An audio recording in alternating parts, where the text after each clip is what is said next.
In a quiet desert city, where the morning air carried the scent of fresh bread and the call to prayer, lived a young man named Ion. People called him the beautiful Bawarchi, not just for his handsome face and gentle eyes, but for a heart that was even more beautiful. Orphaned at a young age, Ion was poor, but his spirit was rich with contentment. He cooked simple meals for travelers and the needy, earning just enough to get by. Every morning, before the sun rose, he would perform wudu, pray fajr, and whisper a simple prayer, Ya Allah, make my rizq halal and my heart pure. Despite the admiration he received for his looks, Ion remained humble.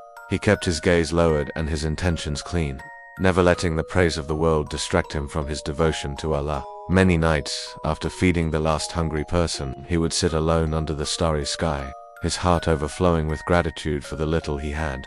On the outskirts of the city lay an old, abandoned garden. People whispered that it was a place of Jinn, a place to be avoided after sunset.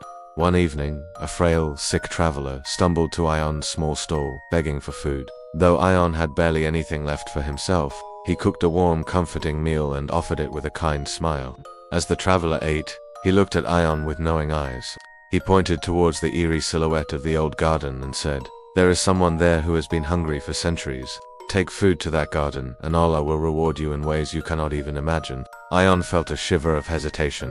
The stories of the Jinn were well known, and fear was a natural response, but his faith was stronger than his fear. After offering his Maghrib prayer with a container of food in his hands and the name of Allah on his lips, he walked towards the forbidden garden. As he stepped inside, the air grew cold and heavy. The trees seemed to whisper strange secrets on the wind. It felt as though the world was holding its breath. Suddenly, a soft, ethereal glow appeared between the ancient trees. From that light, a figure emerged. It was a jinzadi, a female jinn of breathtaking beauty. Her hair flowed like black silk, and her eyes, though full of a deep, ancient sorrow, shone with an otherworldly light. Her presence was powerful, yet gentle. She was not frightening, but she was clearly not of this world. Ion immediately lowered his gaze, his heart pounding, and began reciting Ayatul Kursi for protection. The jinzadi's voice, calm and melodic, broke the silence. "Do not fear me, O pure-hearted one. I have been watching you." She told him her name was Zahrin. She was a jinzadi bound to that garden, a punishment for an act of pride against Allah centuries ago. Her sentence was to remain there, denied peace, until she witnessed true, selfless sincerity in a human heart. "Many have come to this garden," she said, her voice tinged with sadness. "They came with greed in their hearts, seeking hidden treasures or forbidden power. But you came only with food in your hands and faith in your heart." Ion, still with his gaze lowered, placed the food on the ground before her. He spoke softly but firmly. "If you are hungry, then please, eat. If you are being tested, then I pray that Allah forgives you. I seek nothing from you. I seek only the pleasure of my Lord." His simple, sincere words struck a chord deep within Zahrin's soul. For the first time in hundreds of years, a tear escaped her sorrowful eyes and rolled down her cheek. It was a tear of recognition, of hope. From that night on, a strange and silent companionship began. Zahrin would appear quietly while Ion cooked for the poor. She never distracted him from his prayers, never tempted him, and never crossed the sacred boundaries between their worlds. Instead, she began to help in unseen ways. Miraculously, Ion's food began to taste even more delicious. His small earnings, his risk, mysteriously increased, allowing him to feed more and more people. The line of the hungry and the needy at his stall grew, but no one ever left empty-handed. Ion noticed these blessings, but he never questioned their source. He simply increased his gratitude to Allah, thanking him for his expanding fortune. Over time, a quiet bond formed between the human and the jinn. It was not a bond of worldly desire, but one of deep respect and mutual understanding. Zahrin found herself admiring Ion's physical beauty, but she was far more captivated by his taqwa, his deep, unwavering consciousness of Allah. One night, her voice filled with a longing she couldn't hide.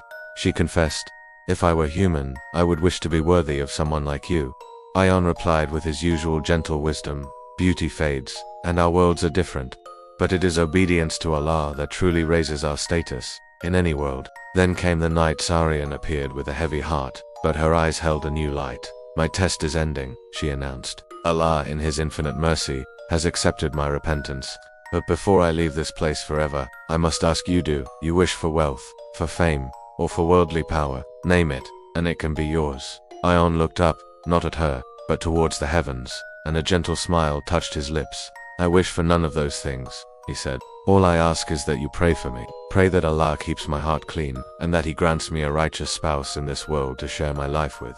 Zaran closed her eyes, and the entire garden was flooded with a brilliant, pure light. A sense of profound peace filled the air.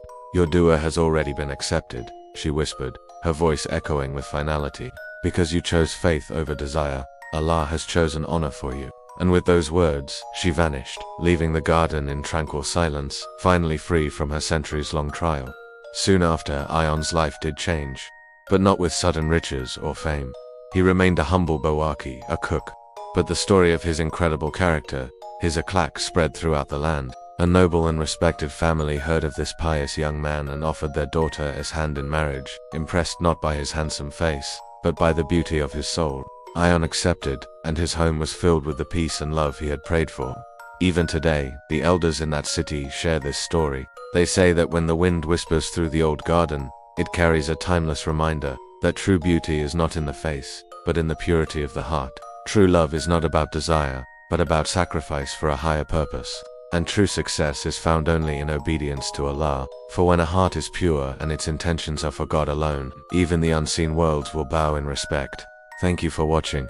If this story touched your heart, please like, share, and subscribe for more content that aims to inspire and uplift.